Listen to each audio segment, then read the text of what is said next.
you.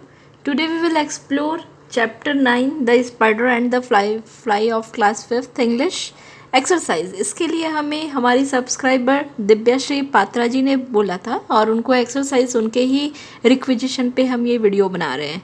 So let's start with the exercise. The first question of the exercise multiple choice questions है और आजकल तो इस session में तो लॉकडाउन में आपको मल्टीपल चॉइस क्वेश्चंस आ ही रहे हैं, सो इसे हमें और अच्छे से समझ कर करना है. The word weary means is the first question. कि एक वर्ड है weary का मतलब क्या है. इसके लिए अगर हम चैप्टर एक्सप्लोर करते हैं तो हमने देखा था सेकंड पैराग्राफ से पे कि किस तरह से जो स्पाइडर होती है वो फ्लाई को कहती है I am sure you must weary dear. मैं श्योर हूँ कि तुम थकी होगी, इसलिए आओ और यहाँ पे रेस्ट करो. सो weary का क्या मतलब हुआ है, थका. और थके हुए को हम इंग्लिश में क्या कह सकते हैं. 4 ऑप्शंस दिया है. अपसेट का मतलब होता है दुखी, so it will be not. Helpless का मतलब होता है ऐसा कोई जिसकी मदद नहीं की जा सकती, नो नॉट. टायर्ड मतलब बिल्कुल होता है थका हुआ होना, लेकिन फिर भी हम ऑप्शन डी पे जाएंगे, देखेंगे, एक्सप्लोर करेंगे क्या होती है इसकी मीनिंग. सैड मतलब दुखी. तो सही आंसर क्या होगा, I am sure dear you must be weary. So weary का यहाँ वर्ड होगा टायर्ड. तो आप ऑप्शन सी पे टिक कर देंगे, टायर्ड पे. Second question is the spider calls it's parlour the dash one.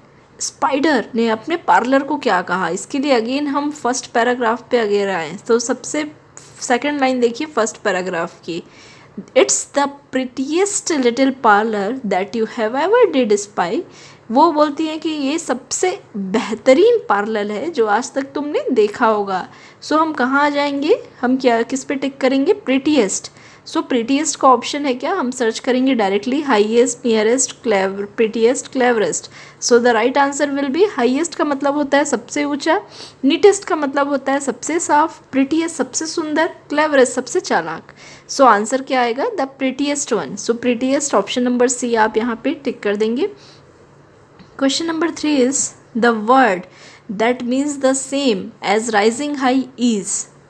ऐसा कौन सा वर्ड है जिसका मतलब ये सेम होता है कि राइजिंग हाई, ऊपर की ओर जाना. सो हम ऑप्शंस पे जाएंगे, winding, snugly, souring and when. सो हमें पता है कि सोरिंग जो यूज़ भी हुआ है आपकी बुक पे, सो हम टिक कर देंगे ऑप्शन नंबर सी, सोरिंग पे. सोरिंग का मतलब होता है कि ऊपर, बहुत ही ऊपर तक जाना, ऊंचाइयों तक जाना. राइजिंग हाई का मतलब होता है सोरिंग.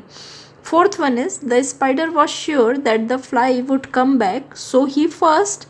जो स्पाइडर थी वो श्योर थी. हमने पूरी स्टोरी पे देखा कि स्पाइडर बहुत तरीके से अट्रैक्ट करती हैं फ्लाई को, लेकिन नेक्स्ट डे भी वो श्योर थी लास्ट में, क्योंकि उन्होंने बहुत तारीफ़ की होती है फ्लाई की, तो उनको पता था कि वो कम बैक आएंगी, वो फिर से आएंगी. क्यों वो श्योर थी, ऑप्शंस है. इसीलिए उन्होंने क्या किया, kept the mirror ready, wished him good morning, set his table ready for die upon the fly, began to sing. मतलब गाना गाने लगी. अब वो क्या की, जैसे ही स्पाई वहाँ आई, नेक्स्ट डे उनको पता था कि फिर से स्पाई आएगी और वो उसको अटैक करके उसको किल कर देंगी, उसको खा जाएंगी. सो इसलिए उन्होंने क्या किया था, मिरर रेडी रखा था. क्या ये सही आंसर है, नहीं. Wished him good morning wish किया. Set the table ready to for die upon the fly, it will be the right answer. Began to sing, गाना गाने लगी. नहीं, हमने देखा किस तरह से जैसे ही नेक्स्ट डे वो fly I, all of sudden वो टेबल रेडी रखी थी और उसके ऊपर जंप करके उन्होंने फ्लाई को किल कर दिया था. So the right answer will be option number C, set the table ready upon the fly. Question number 5 is which of the following do not begin with the same sound. इनमें से कौन सा ऐसा है जो सेम साउंड के साथ में बिगिन नहीं होता है. हम बोल के देखते हैं, हमें पता चल जाएगा. Prettiest parlour. अब आप यहाँ पे देखते हैं कि प्रीटीएस्ट पार्लर प से शुरू हो रहा है, प वर्ड से. सो ये तो सेम वर्ड से शुरू हो रहे हैं. Second word is dismal Dan का मतलब ड से शुरू हो रहा है, तो ये तो नहीं होगा. विटी वाइस वर्ब से शुरू हो रहा है. फोर्थ ऑप्शन है प्लीज स्लाइस. प्लीज प्ल से शुरू हो रहा है, प से, एंड स्लाइस स से शुरू हो रहा है. सो कौन सा वर्ड है जो अलग है, जो सेम साउंड नहीं कर रहा है. The right answer will be option number D. So आप ऑप्शन नंबर डी को यहाँ पे टिक करेंगे. आप लिख देंगे ऑप्शन नंबर डी के आगे कि D is the word which is not same sound. So this is all about section 1. Let's explore section 2. So we will solve next question, section B is there. So section B पे हम देखते हैं कि ऊपर एक कुछ lines दी हुई है, उसी के बेस पे हमें ये MCQ क्वेश्चन आंसर्स बनाने हैं। So let's read it. And set his table ready to dine upon the fly, then he came out his door again and merely did sing, come highter pretty fly with the pearly and silver wing। हमने देखा कि last में जो spider होती हैं वो table ready रखी थी ताकि वो उसके ऊपर डाइन कर देती, और वो डोर के पास जाकर वो गाना गाने लगी, ओ खूबसूरत मक्खी तुम आओ यहाँ अपने चमकीले अपनी सिल्वरी विंग के साथ में, यहाँ पे पर्ली विंग के साथ में आओ। सो ये इस राइम पे क्वेश्चन आपसे पूछ रहे हैं, the rhyme scheme of the words above is. इस पे राइमिंग स्किल्स कौन सी है, कौन सी इसमें राइम स्कीम्स यूज़ हुई हैं, तो हमने देखा कि कौन सी हुई है। सो हम यहाँ पे ऑप्शंस है, कौन से ऐसे वर्ड्स हैं जो रिपीट हुए हैं। अब आप देखिए ए किस तरह के वर्ड्स यूज़ हुए हैं यहाँ पे, ए बी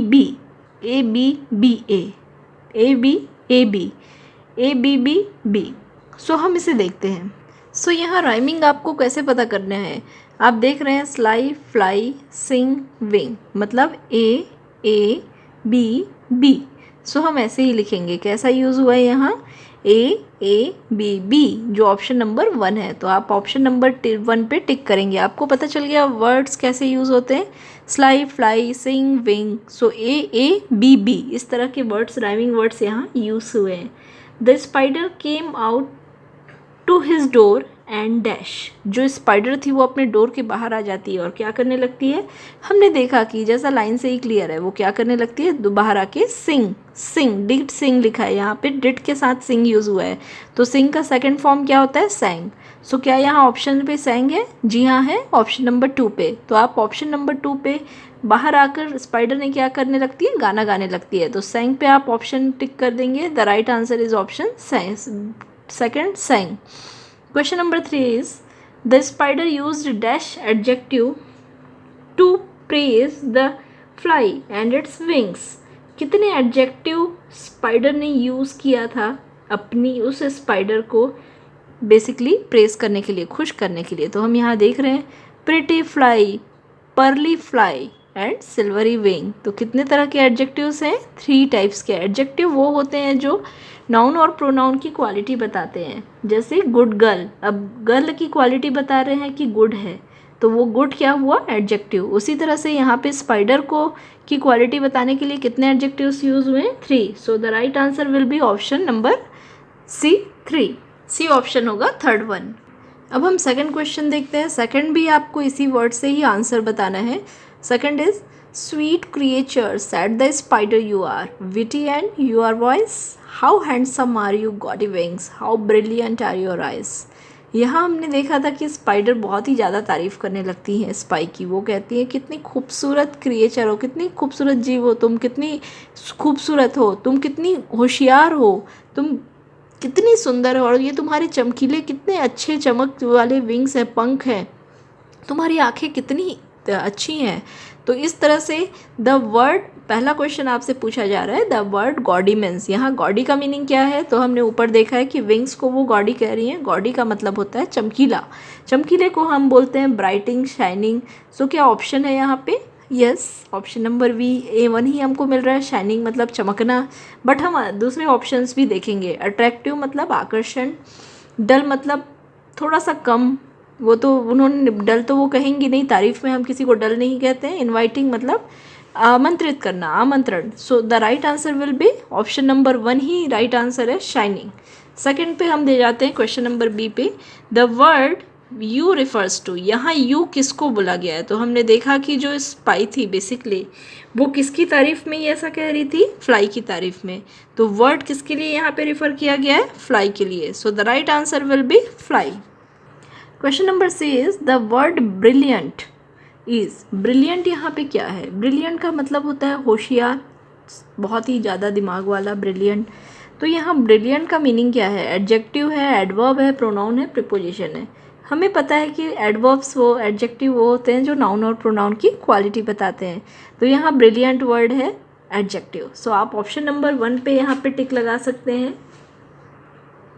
नेक्स्ट हमने देखा कि ग्रामर पे कॉन्ट्रैक्शंस के ये यूज़ है, और कॉन्ट्रैक्शंस क्या होते हैं, कॉन्ट्रैक्शन किसी भी वर्ड के शॉर्ट फॉर्म होते हैं। हम अलग से इस पे वीडियो आपको अपलोड करेंगे इस चैनल पे, तो आप देख सकते हैं, बट अभी हम इस एक्सरसाइज पे करते हैं। हम क्या करते हैं, कॉन्ट्रैक्शन किसी एक वर्ड की जगह हम इस तरह से अपास्ट्रॉफी यूज़ करते हैं। अपास्ट्रॉफी के साथ में हम वर्ड बोलते हैं, जैसे I am means I am को शॉर्ट फॉर्म में बोलना है आई एम। इट इज़ को क्या बोल सकते हैं हम लोग, it's. So it's will be I will, ये क्या है, आई के साथ में will, so I will. You are को क्या बोल सकते हैं, यू आर। दैट्स मतलब होता है दैट इज़।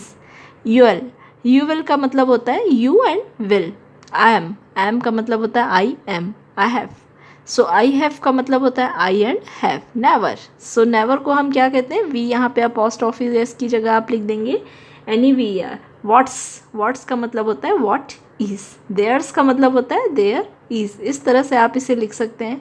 अब प्रोनाउंसिएशन, ये बहुत ही इंपॉर्टेंट पॉइंट है, क्योंकि ये लाइफ टाइम आपको काम आएगा। ये सिर्फ इस चैप्टर का नहीं, आपको बहुत सारी चीज़ इंग्लिश में कई बार हमें प्रोनाउंसिएशन करते समय आपने देखा होगा कि हम अलग सा प्रोनाउन करते हैं, हावर, हानेस्ट, ये सब बोलते हैं, और इससे पता चल जाता है कि हमें इंग्लिश का पूरा ज्ञान नहीं है। तो इंग्लिश के बारे में अगर आपको नॉलेज जानना है तो सबसे ज़्यादा आपको साइलेंट वर्ड की स्टडी करनी होगी। साइलेंट वर्ड वो वर्ड होते हैं जो लिखे तो जाते हैं लेकिन बोले नहीं जाते। जैसे नॉलेज की स्पेलिंग क्या हो जाती है, KNOWLEDGE, नॉलेज। तो क्या हम नॉलेज बोलते हैं, के से शुरू होता है, नहीं बोलते। के यहाँ पे साइलेंट लेटर होते हैं। साइलेंट लेटर वो लेटर्स होते हैं जो प्रोनाउंसिएशन में यूज़ नहीं करते। तो आइए एक बार हम प्रोनाउंसिएशंस देखते हैं। हावर नहीं बोलते, हम क्या कहते हैं, आवर। ऑनेस्ट, हानेस्ट नहीं बोलते, हम क्या कहते हैं, HONEST होना चाहिए हॉनेस्ट, लेकिन हम बोलते हैं ऑनेस्ट। हॉनेस्टी नहीं बोला हमने, हॉनेस्ट बोला। ऑनरेबल, साथ ही साथ हमने बोला बॉम्ब नहीं बोलते हैं हमने, अक्सर आपने देखा होगा बॉम्ब, म बोलते हैं, बस म के बाद बी यहाँ पे साइलेंट है। बॉम्बर, सो यहाँ पे हम बॉमर, सो बॉमर वर्ड यूज़ किया, बॉम्बर वर्ड यूज़ नहीं किया। तो ये सारे वर्ड्स हैं, जैसे आप यहाँ देख सकते हैं। निमोनिया बोलते हैं हम, प्यूनोमिया नहीं बोलते, नहीं बोलते, प्न्यूमोनिया। प्यूमोनिया नहीं बोलते, न्यूमोनिया बोलते हैं, न्यूमोनिया। सो निमोनिया बोलते हैं, न से शुरू करते हैं, तो यहाँ पी साइलेंट है। पैथोलॉजी नहीं बोलते हैं, हम क्या बोलते हैं, साइकोलॉजी, पी यहाँ पे साइलेंट है। ऑफ्टन नहीं बोलते, ऑफ्टन, नो, ऑफन। सो ये सारे वर्ड्स हैं जो कि साइलेंट होते हैं। तो इन वर्ड्स की आपको स्टडी करनी है, इन वर्ड को हटा के। जैसे रॉन्ग बोलते हैं, वरॉन्ग नहीं बोलते, व नहीं यूज़ होता। तो ये सारे वर्ड्स हैं, इन्हें आप बिल्कुल इसे याद करिए, और इसे हमेशा लाइफ टाइम ये वर्ड्स आपके साथ होंगे। सो ये था पूरा explanation chapter 9 the spider and the flight का। Thank you for watching and please subscribe our channel because we are continuously uploading the classes videos, so please subscribe our channel. Thank you so much for watching us. Thank you so much.